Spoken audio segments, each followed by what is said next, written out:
चुनाव आयोग को भी तो एक्शन लेना पड़ा ना। 5 अधिकारियों पर कार्रवाई हुई, 7 पुलिस कर्मियों को हटाया गया, तो कुछ तो निष्पक्षता हो रही होगी। प्राची जी कृपया समझे, प्राची जी जी कृपया समझे, प्राची जी कृपया समझे। महाराष्ट्र में डीजीपी रश्मि शुक्ला थी, उनकी शिकायत हुई, उनको डीजीपी पद से जो है मुक्त करके दूसरा जिम्मेदारी दे दी गई, तो क्या वो अपराधी है आपकी दृष्टि में?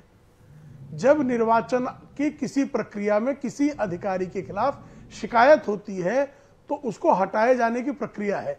दोषी सिद्ध नहीं हुआ है वो, अभी उसकी जांच होगी, जांच के बाद कोई कार्रवाई होगी। निष्पक्ष निर्वाचन हो, इसलिए विपक्ष के लोग या कोई उसकी शिकायत कर रहा है तो उसको वहां से तत्काल जो है निलंबित किए जाने की कार्रवाई। और निलंबन जो है वो किसी की दोष सिद्धि का आधार होता है, ये अखिलेश यादव सोच सकते हैं क्योंकि अत्यंत विद्वान है वो ऑस्ट्रेलिया से पढ़कर आए हैं। लेकिन भारत का जो संविधान और कानून है उसमें ऐसा किसी प्रकार का प्रावधान नहीं है कि किसी भी अधिकारी के निलंबन को उसकी दोष सिद्धि का आधार माना जाए। ठीक है, अब आदिल हसन साहब, यहाँ सब कुछ जितनी भी सारी बातें हो रही हैं उन सीटों को लेकर हो रही हैं जो मुस्लिम बाहुल्य सीट हैं, और 2 सीट पर तो आपने भी अपने कैंडिडेट उतारे हैं। ये शिकायत सिर्फ समाजवादी पार्टी की कोई क्यों है? आपको आप अपना स्टैंड बताइए। सब कुछ ठीक ठाक चल रहा था या आपके वोटर्स को भी रोका बीजेपी ने या पुलिस प्रशासन ने? नहीं, मैम, आपने देखा कि नरेंद्र मोदी की सरकार ने, चीफ जस्टिस ने एक कानून दिया था, जजमेंट दिया था, जिसमें चीफ जस्टिस भी रहेंगे इलेक्शन कमिश्नर के सिलेक्शन में। नरेंद्र मोदी ने बिल लाकर चीफ जस्टिस को हटा दिया। ये सबसे पहला सबूत है कि बीजेपी ट्रांसपेरेंसी से डरती है, मोदी सरकार डरती है। मुनव्वर राना लड़ रहे थे हमारे पार्टी से, उनका 13 साल के बच्चे को थप्पड़ मारा गया। हाफिज वारिस साहब कुंदरकी से लड़ रहे थे, उनको धमकाया गया। आप ही बतलाइए, एसएसपी अगर बीजेपी का प्रवक्ता बन जाए तो निर्वाचन आयोग क्या कर रहा है? आपने देखा झारखंड में जेएमएम की सरकार थी, माइनॉरिटी का, मुसलमानों का लेकर कितना भद्दा वीडियो बीजेपी ने बताया।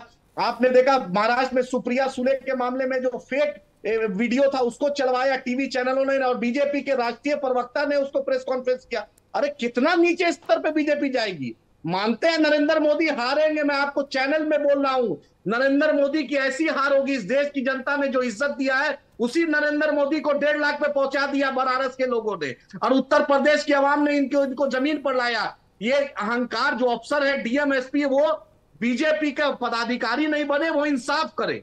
उनको पद इंसाफ के लिए मिला है, एसएसपी को, डीएम को, एसपी को। और इलेक्शन कमीशन अपनी गरिमा, इलेक्शन कमिशन जो वोटर्स रोके गए आदिल हसन साहब, वो तो समाजवादी पार्टी के थे।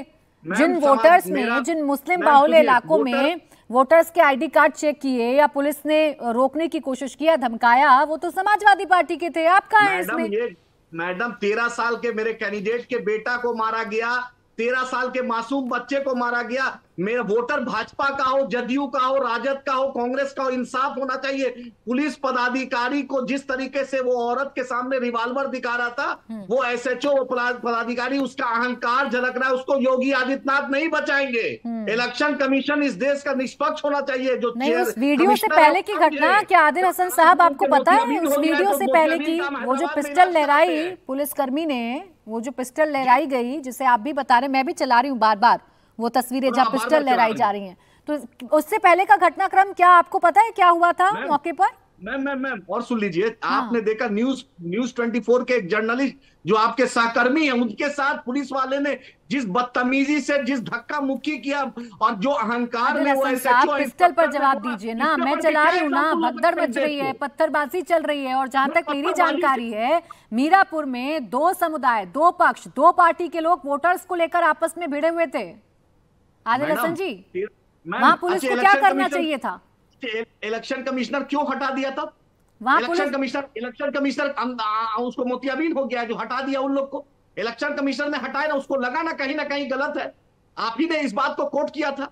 आखिर बीजेपी लोकतंत्र चाहती है कि नरेंद्र मोदी को आजीवन घोषित कर दे प्रधानमंत्री। सस्पेंशन की कार्रवाई की गई क्योंकि आप लोगों ने शिकायत की। अभी मैं आपसे पूछ रही हूँ कि पुलिसकर्मी जो वहां पर थे उन्हें क्या करना चाहिए था? पत्थरबाजी नहीं रोकनी चाहिए थी? मैम सुनिए, पुलिसकर्मी को, या अगर जहां पर स्टेट बाई इलेक्शन हो रहा है, इलेक्शन कमीशन उसको